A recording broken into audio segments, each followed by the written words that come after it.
Have you ever wondered whether degassing and proofing bread dough twice do anything good? I was curious myself, so I did an experiment while feeding my sourdough starter. I fed my starter using 1:5 ratio to have enough time to develop gluten network.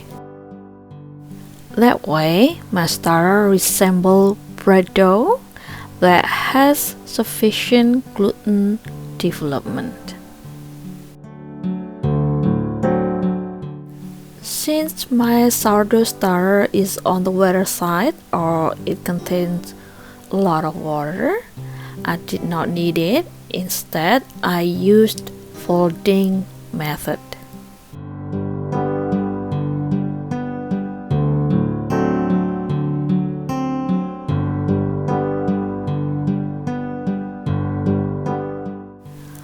I gave my starter 3 sets of folding with 30 minutes intervals in between.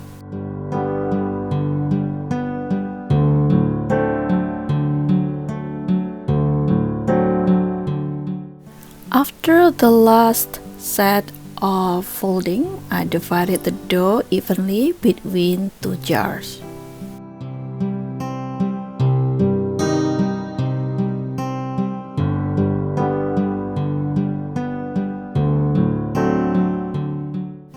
Then, once the dough had doubled, I degassed the one on the right by folding it again.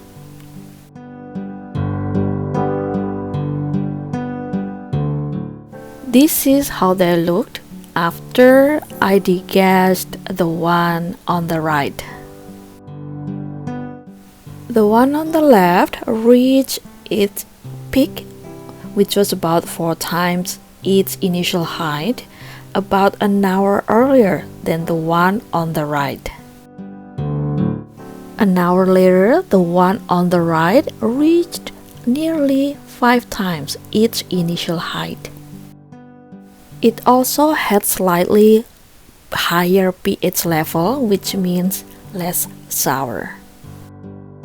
From this experiment, I concluded that degassing extends the proofing time overall.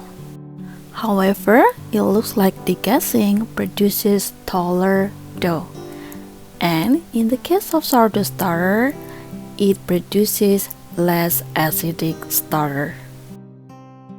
So, whether you want to degas or not to degas your dough is completely up to you, whichever that fits your schedule and your goal.